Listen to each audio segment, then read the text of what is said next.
Salam değerli izleyiciler, değerli Qarabağ sevərlər, hər birinizi xoş gördük. Qarabağ komandası Avropa Liqasında yoluna davam edir. Heyətdə hansı dəyişikliklər gözlənilir? Hansı futbolçular Qarabağdan ayrılacaq? Yeni transferlər olacaqmı? 3 hədəfi var. Qarabağ komandasının 3 transfer hədəfi var. Bu barədə sizləri məlumatlandıracağıq. Eksklüziv xəbərimiz də olacaq. Təbii ki, sona qədər izləsəz bütün bunlardan xəbərdar olacaqsınız. İlk öncə kanala abunə olub bildirişləri açıq tutun ki, daimi verilişlərimizi rahatlıqla izləyə biləsiniz. Videonu bəyənin, şərhlər bölümündə isə fikirlərinizi yazın. Çünki sizin fikirləriniz bizim üçün dəyərlidir və fikirləriniz əsasında verilişlərimizi formalaşdırırıq. Sona qədər izləməyi tövsiyə edirəm. Mən isə məlumatlara keçid alım. Bildiyiniz kimi Qarabağ komandası Avropa Liqasında yoluna davam edir. Bodo Glimt komandasını məğlub etməklə növbəti mərhələ şanslarının saxlamağa davam edir və növbəti oyunumuz məhz ayın 28-də Fransa təmsilçisi Lyon komandasına qarşı olacaq. Bu Lyon komandası ilə görüşdən sonra komandada bir sıra ayrılıqlar gözlənilir. Eyni zamanda yeni transferlərində reallaşacağı gözlənilir dəyərli dostlar. Xüsusilə qış transfer pəncərəsində təbii ki, yanvar ayında bu transferlərin reallaşması ehtimalı yüksəkdir. Daha tez də bunlar baş tuta bilər. Gəlin dəyərli dostlar, mən sizə ilk öncə komandadan ayrıla biləcək futbolçular barəsində məlumat verim. Leandro Andrade'yə çox saylı təkliflər var. Kobe Verdili futbolçuya Çin, Qətər, Səudiyyə Ərəbistanı, Rusiya, Türkiyə komandalarından təkliflər var. Bir sıra komandalar birbaşa özü ilə, Leandro Andrade'nin özü ilə təmas yaradıb. Bir sıra komandalar isə Qarabağa bu barədə müraciət ediblər. Qeyd edim ki, 2027-ci ilin iyun ayının 30-una qədər məhz Qarabağla müqaviləsi var. Leandro Andrade isə hal-hazırda baxmayaraq ki, artıq sağ cinahdakı mövqeyini belə də itirib, Aleksey Kaşuk yavaş-yavaş o mövqeyi ələ keçirir. Leandro Andrade Yasin Benzia ilə belə deyək, mübarizə aparmalı olur alternativ hücumçu mövqeyində. Və artıq Leandro Andrade də yaxşı başa düşür ki, daimi meydanda şans almayacaq. Hər halda rəqabət böyükdür. Amma bununla belə Leandro Andrade'nin özünün verdiyi açıqlamada bildirilir ki, hələ ki Qarabağda mübarizəyə davam etmək istəyir. Ən azı bir il hələ də Qarabağda qalmaq istəyir. Ondan sonra da klubun icazəsi olarsa, yəni hansısa təzminat qarşılığında Leandro Andrade başqa kluba keçə bilər. Yəni bu qış transfer pəncərəsində Leandro Andrade'nin Qarabağdan ayrılması gözlənilmir. Əksinə ona tanış bir futbolçu Qarabağa gələ bilər. Bu barədə bir qədər sonra məlumat verəcəyik. Olaviya Juninho özünü artıq Qarabağda deyəsən xoşbəxt hiss etmir. Bir qədər belə deyək, hiss olunur ki, əhval-ruhiyyə o deyil. Yəqin ki, bu Avropa Liqasında uğursuz nəticələrdən sonra yaranmış bir vəziyyətdir. Xüsusilə qeyd etmək istəyirəm ki, Olaviya Juninho hətta ötən mövsüm, daha doğrusu yay transfer pəncərəsində Qarabağdan ayrıla bilərdi. Yaxşı təkliflər var idi. Qarabağda əslində bu təklifə razılaşa bilərdi. Çünki böyük təzminatdan söhbət gedirdi. Amma Olaviya Juninho Qarabağın Çempionlar Liqasında qrup mərhələsində düşmək şanslarını dəyərləndirərək burada qalmağa üstünlük verdi. Lakin sonra Qarabağ komandası Çempionlar Liqasına qrup mərhələsində düşə bilmədi. Avropa Liqasında da ilk 4 qarşılaşmada uğursuz nəticələr əldə olundu dəyərli dostlar. Bu baxım, daha doğrusu 3 qarşılaşmada. Ona görə belə deyək, Olaviya Juninho da bəlkə başqa komandada şansını sınamaq istədi. Xüsusilə Fransa təmsilçilərindən belə deyək, Olaviya Juninho üçün təkliflər var Qarabağa. Toulouse və Lens komandası Juninho'nun transferini hədəfləyirlər. Hətta Lens komandasının deməli seleksiyaçıları Qarabağ Lyon oyununu izləmək üçün Bakıya gələcəklər və Juninho'nun oyununu canlı izləyəcəklər dəyərli dostlar.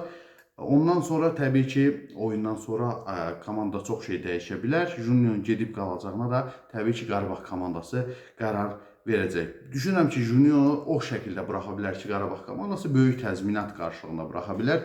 Mən düşündüyüm qədər ən azı 10 milyon avrodan söhbət gedir. Bundan əlavə Qarabağın futbolçusu Toral Bayramova Türkiyənin Alanyaspor komandasından təklif olduğu bildirilirdi. Lakin bu barədə Qarabağ komandasına rəsmi açıqlama oldu ki, Qarabağa bu barədə heç bir rəsmi təklif göndərilməyib. Bəlkə futbolçunun meneceri ilə hansısa danışıqlar olub, amma hələ ki rəsmi bir təklif Qarabağa göndərilməyib. Amma Toral Bayramovun xüsusilə Bodo Glimit'in qapısına vurduğu qol bildiyiniz kimi Avropa Liqasında həftənin ən yaxşı qolu seçildi. Daha doğrusu turun ən yaxşı qolu seçildi. Ümumiyyətlə Turalın belə qolları var və oyunu da kifayət qədər qənaətbəxşdir və buna görə də bir sıra Türkiyə klublarının hədəfindədir. Həmçinin onun belə deyək, mövqeyi yoldaşı Elvin Cəfərquliyev də Türkiyə klublarının hədəfindədir. Baxmayaraq ki, bir sıra intizamsızlığı var belə deyək, meydanda daha aqressivdir Elvin Cəfərquliyev, amma oyunu kifayət qədər əladır və buna görə də bir sıra xüsusilə Türkiyə klublarının diqqətini çəkməyi bacarır. Həm millidəki oyunda, həm Qarabağdakı oyunda.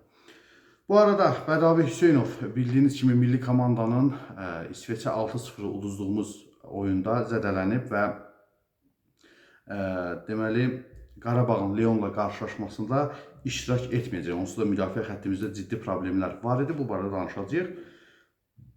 Daha bir xoş xəbər isə qapıçılarla bağlıdır. Şəhrüddin Məhəmmədəliyev sağalıb, artıq komanda ilə məşqlərə başlayıb, dəyərli dostlar. Bu arada sual vermək istəyirəm sizə. Şəhrüddin Məhəmmədəliyev, Matios Kohalski, Fabian Buntic, Sadiq Məmmədzadə, Amin Ramazanov. Qarabağın 5 qapıçısı var. Bunlardan xüsusilə 3-ü Şəhrüddin Məhəmmədəliyev, Matios Kohalski və Fabian Buntic əsas qapıçı mövqeyi üçün belə deyək, mübarizə aparacaqlar. Sizcə Qarabağın əsas qapıçısı hansı olmalıdır? Bu barədə öz fikirlərinizi yazın. Dəyərli dostlar, müdafiənin sağ cinahında hal-hazırda Abbas adətən çıxış edir, Abbas Hüseynov çıxış edir. Amma burada ona çox güclü rəqiblər var bildiyiniz kimi. Marko Veşoviç və Matios Silva'nın zədələnməsindən sonra Abbas o mövqedə çıxış etməyə başladı. İndi Marko Veşoviç artıq sağalır. Matios Silva da qısa müddət sonra sağalacaq. Bu zonda gərgin mübarizə gedəcək. Marko Veşoviç özü açıqlama verib ki, mən Qarabağda qalmaq və mövqeyim uğrunda mübarizə aparmaq istəyirəm və düşünürəm ki, tezliklə o mövqeydə möhkəmlənə biləcəm. Matios Silva da təbii ki, bu mövqe üçün mübarizə aparır, amma bildiyiniz kimi mərkəz müdafiədə müəyyən problemlər olduğuna görə Matios Silvanı Qarabağ komandasında Qurban Qurbanov bəzən mərkəz müdafiəçisi kimi də oynadır və bunu əsasən Azərbaycan çempionatındakı oyunlarda görmüşük. Çünki mərkəz müdafiə haqqında danışacağım xüsusi burada ciddi problemlər var. Bədavi də zədəldə, Bəhlul və Kevin Medina. Bu iki futbolçu müdafiə. Yəni bunların biri də zədələnsə mərkəz müdafiədə ciddi problemlər olacaq və yaxud ən çox yük düşən belə deyək, futbolçulardır mərkəz müdafiəçilər. Oyunda onları dəyişmək, daha belə deyək, enerjili vəziyyətə gətirmək üçün mərkəz müdafiəsini yeni futbolçular lazımdır ki, Qarabağ komandası da bu yöndə transferlər planlaşdırılır. Və Qarabağdan ayrılacağı gözlənilən əsas futbolçulardan biri Yassin Benziyadır. Yassin Benziya bildiyiniz kimi Qarabağın növbəti rəqibi Lyon komandasında 2015-ci ilin avqust ayına qədər çıxış edib və daha sonra müxtəlif klublarda çıxış edib və Fənərbağça ən sonda belə deyək, Qarabağ komandasına gəlib və burada yenidən ulduzu parladı və Yassin Benziya Lyonla qarşılaşmada hər halda özünü maksimum şəkildə yaxşı göstərməyə çalışacaq. Xüsusilə Lyon və Lille komandaları Yassin Benziyanın ötən ildən xidmətində maraqlıdırlar. Bu oyunda da diqqət mərkəzində saxlayacaqlar yəqin ki Yassin Benziyanı və Yassin Benziya da bunu yaxşı bilir və yenidən Fransaya qayıtmaq üçün, daha böyük klublarda çıxış etmək üçün əlindən gələni əsirgəməyəcək, bu oyunda özünü göstərəcək və məncə hətta Yassin Benziyanın keçmiş klubunu cəzalandırmaq, yəni qol vurmaq və yaxud qol ölçməsi vermək kimi bir şansı da ola bilər bu oyunda. Siz də öz fikirlərinizi ümumiyyətlə yazın. Qarabağ-Lyon oyunda nə gözləyirsiniz bu oyundan, nəticə haqqında fikirlərinizi yazın dəyərli dostlar. Abdullah Zubirə ərəb klublarından təkliflər var, amma Abdullah Zubir müqaviləsinin sonuna qədər Qarabağda çıxış etmək fikrindədir, heç bir yerdə getmək istəmir. Eyni zamanda gənc futbolçumuz Nəriman Axundzadəyə də ərəb klublarından təkliflər var, amma Nəriman Axundzadə daha çox Avropaya meyillidir və Avropadan təkliflər gözləyir ki, hələ ki əlverişli bir təklif yoxdur bu istiqamətdə. Reydon Ciza isə artıq Qarabağda mövqeyini itirdiyini düşünür və o yenidən başqa klubda, daimi çıxış edə biləcəyi bir klubda çıxış etmək üçün Qarabağdan ayrılmağı hədəfləyir. Təbii ki, bunun üçün Qarabağın razılığı da lazımdır. Bildiyiniz kimi müqavilənin şərtləri var və yaxud təzminat ödəməlidir hər hansı bir klub.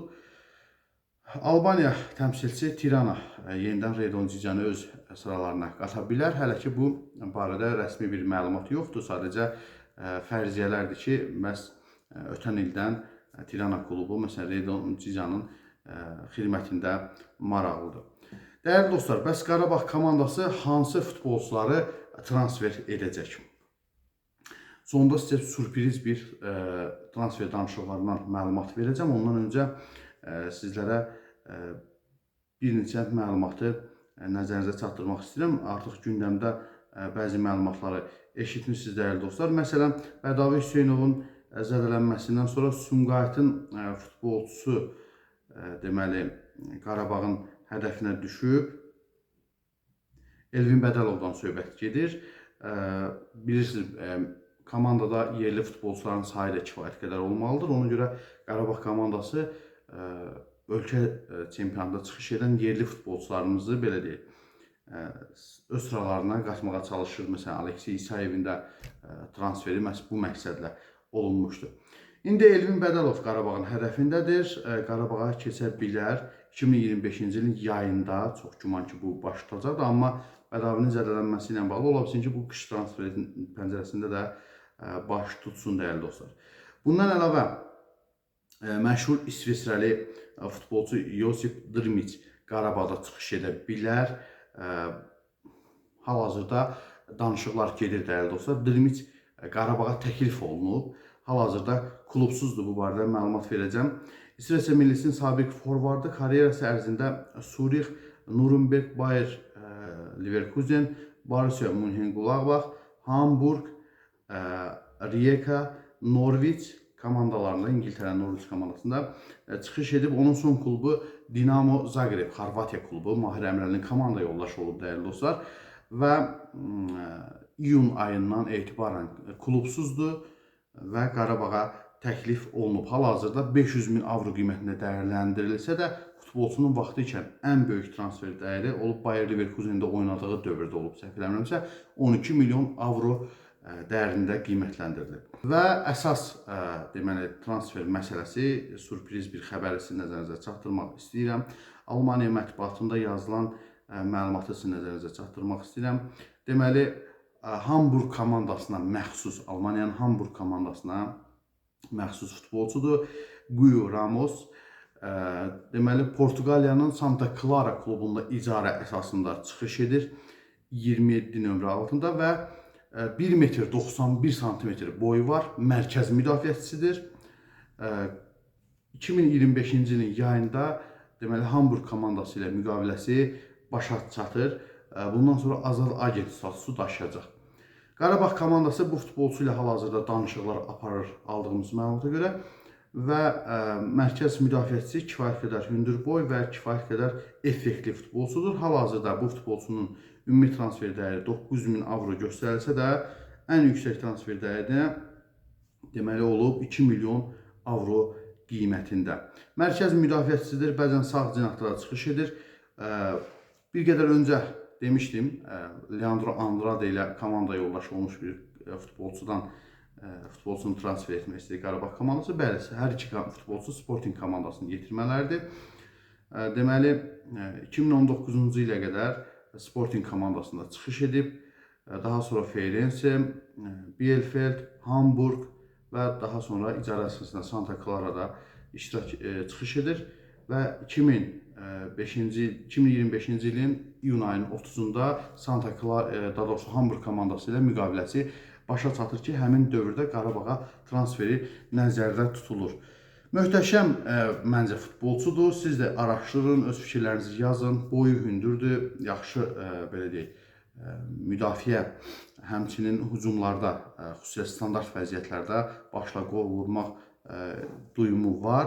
Ona görə bu futbolçunu düşünürəm ki, Qarabağa fayda verə biləcək futbolçudur. Xüsusilə ikinci mərtəbədə Qarabağ nəzərə alsaq ki, kifayət qədər axsayır. Bu da sizə sürpriz xəbərim dəyərli dostlar. Ümid edirəm ki, sizlər üçün də maraqlı oldu. Daha maraqlı proqramlar üçün kanalımıza abunə olub bildirişləri açıq tutmağı unutmayın. Mütləq şərhlər bölümündə öz fikirlərinizi yazın. Videonu bəyənin və dostlarınızla paylaşın ki, onlar da xəbərdar olsun. Ekranda gördüyünüz videolardan birini seçib izləməyinizi tövsiyə edirəm. Növbəti videoda görüşmək ümidi ilə hələlik əzizlərim.